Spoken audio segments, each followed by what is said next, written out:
According to transfer rumours and reports, Benjamin Sesko now wants an Arsenal move. United could be in talks with Mohammed Kudus from West Ham, and we're going to be speaking about Bruno Guimaraes because that is an interesting one. So make sure you go down, drop a like on the video. 64% of everyone who watches this channel is not subscribed, so go down and hit that subscribe button. Transfer Live have given us an update regarding Benjamin Sesko. I believe it was Florian Plettenberg, German transfer specialist who works for Sky Germany, has come out and I'll bring it up on the screen. He said Arsenal wants to secure signing of RB Leipzig forward Benjamin Sesko before his 65 million release clause runs out at the end of June. Now, of course, Arsenal want the business to be done before the Euros starts. Now, the transfer window actually opens on the 14th of June, the day of the Euros starting, I believe. I could be wrong, but that's my understanding when it opens. If they want the business to be done before the window opens, you're going to, like, this deal could be happening within the next week or so, and then as soon as the window opens, he becomes an Arsenal player. Of course, when the Euros opens, lots and lots of transfer news, views, and clues are going to be linked to a lot of Arsenal players. Also got the Copa America starting later that month as well. It's a very, very important time these next 2 weeks because we've seen how international tournaments can boost prices of players. You think back to when James Rodriguez scored that worldie for Colombia, the following week or 2 weeks later, he's a Madrid player at £65 million. So these international tournaments play huge parts in transfer windows. Now, I've seen a lot of the Arsenal fans that I've spoken to on Twitter and, just at the bar and stuff. There's a very divided opinion when it comes to Benjamin Sesko, and it's because no one really, unless you're an RB Leipzig fan or you watch a lot of the Bundesliga or you've seen him play in the Champions League, he's not a well-known player, you'd think, as the likes of Alexander Isak, who plays in the Premier League. But what I do think he will perform very well at Arsenal. Very, very, very well. His pace, there was a report come out from a German journalist that come out and said that his pace, he's up until like 60 meters or something. He's level with a lot of the wire players like Adama Traore and other absolutely rapid players. And for a big guy, Arsenal at their best at times are when there's a space in behind for the likes of Gabriel Martinelli and Saka. Benjamin Sesko is another one. He's not an out-and-out 25, 30 goal a season player, but his stats are very, very, very good in terms of top 4% of non-penalty goals of all players. He's top 25% in successful take-ons. His aerial duels won very, very, very, very strong. I do think this will be a similar signing to the likes of Kai Havertz, where at first, a lot of people were against the Havertz signing, and it was, he's not good enough for the football club. Arsenal need better, this and that. Why are we not going and getting Tony? I don't think Tony's the right guy for Arsenal. I think Tony would suit someone like Tottenham, my team, better, because he can be the main guy. If Tony goes to Arsenal, he's not the main guy in that front line.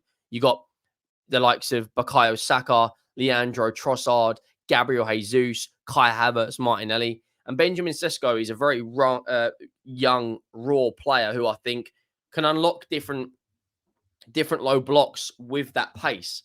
Now, another player that's been linked to a move to Arsenal, and the links have gone a bit quiet, but something come up today that I read. A Newcastle kind of like YouTube channel shared I think it's a Newcastle Twitter account, that basically Bruno Guimaraes, if he was to leave Newcastle, it'd be in the region of £100 million. Now, if Arsenal or Chelsea or Man United are looking at spending 100 million on Bruno Guimaraes, I do believe he does have a release clause. So I'm not entirely sure what that release clause is, but I know it's only valid for, I think, a month or two. That is a heck of a fee for Bruno Guimaraes. Don't get me wrong, he's a top player. 7 goals, 8 assists in 37 games in the Premier League. Can play the central midfield role, but he's an out-and-out DM. Now, could he be the replacement for Thomas Partey and essentially give serious competition to Jorginho?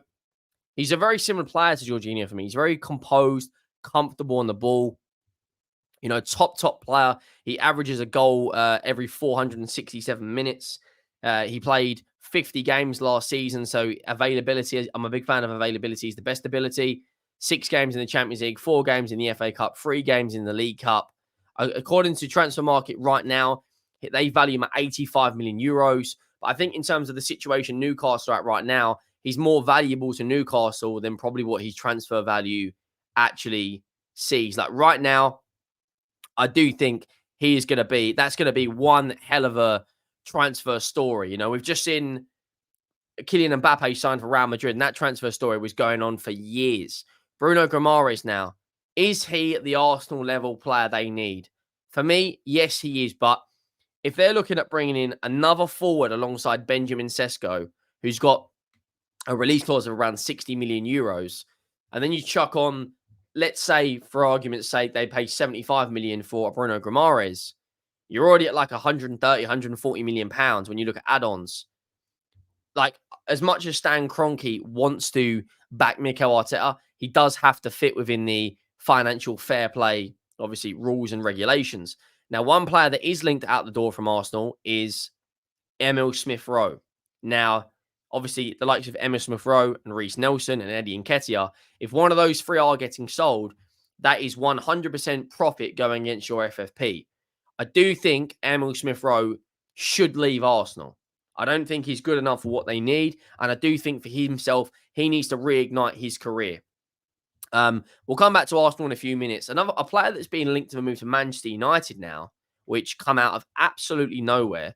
I don't know how credible the source is, but I have seen a lot of rumors regarding it. And that is Mohammed Kudus at West Ham. Now, had an unbelievable season, individual season. I don't think the system he's played in at West Ham is anywhere near the best to get, the best out of him. Mohammed Kudus, 8 goals, 4 assists in 33 games in the Premier League. If you look at his Ajax stats, very, very, very good player. He performs on the international stage as well. 2 goals in 2 games for Ghana. He's probably valued in this market right now at around 60 to 70 million pounds. Transfer market value at 50 million euros. But West Ham are a good club when it comes to selling players. The likes of Declan Rice were sold for 100 million. They got good money for Arnautovic when he left. Sebastian Haller when he left. Obviously, Kudus can play. He played throughout his career. He's played practically everywhere. In the Premier League, of his 33 games, he played 25 on the right, 3 up front, 8 in the midfield, and 6 on the left. So he can play out of his 48 games this season, he played 25 on the right, 8 in the attacking mid, 3 up front, and 10 on the left wing. His goal contributions are at his best when he's on the right, but he has proved he can play multiple positions. He played 48 games last season, obviously 2 games in the Eredivisie before joining West Ham, 18 goals and 7 assists, 25 goal contributions in 42 games. Very raw player, top player for me. I think he's going to be an amazing player in a few years. He's only 23 still. He's going to be 24 in a couple of months.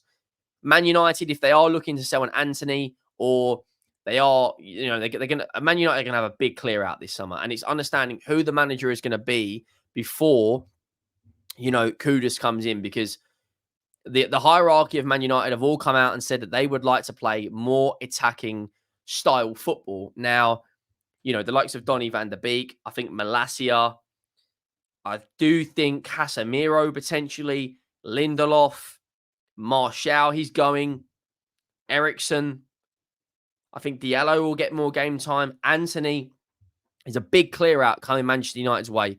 Big clear out. And I do think Mohammed Kudus would be an unbelievable signing for Man United. I do think that.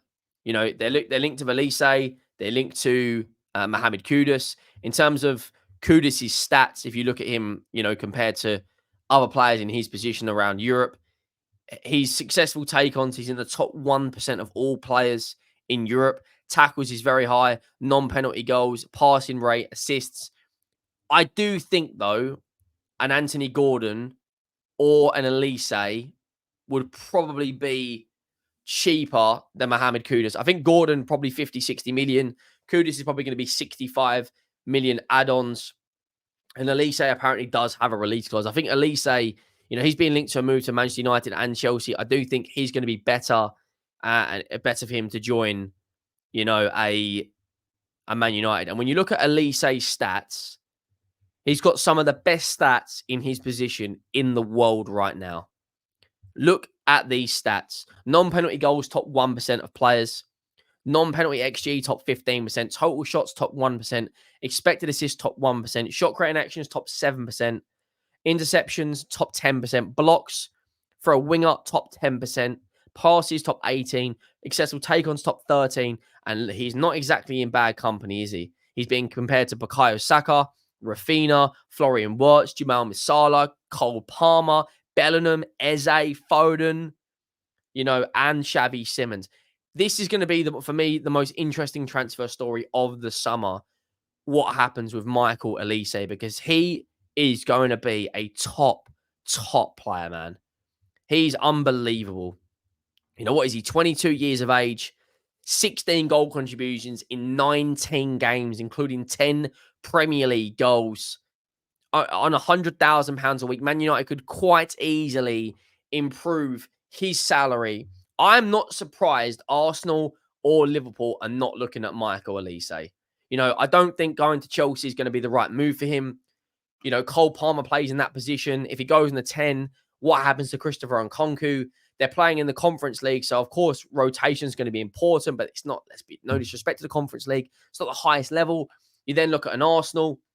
If a Reece Nelson, Gabriel Jesus, or an Eddie Nketiah leaves, or Martinelli's not on form, you got someone to play on that left-hand side or the right-hand side, plus he offers a severe high pressure in terms of performances, because if Bukayo Saka or Leandro Trossard are not performing, you have got an elite replacement right there. I do think Michael Olise is going to be one to watch this summer. He's going to be, I'm telling you now, he's going to be, the news is going to be absolutely everywhere regarding Olise. Make sure you drop a like on the video. Like I said, only 63% of people that watch this aren't subscribed. So go down, hit that subscribe button. And listen, the Euro starts in 12 days. We've got so much content coming your way. Subscribe, and I will see you all in the next one. Olise, Kudus, Guimaraes, Sesko, so much to get through. Let me know your thoughts in the comments. Thank you all for watching. I am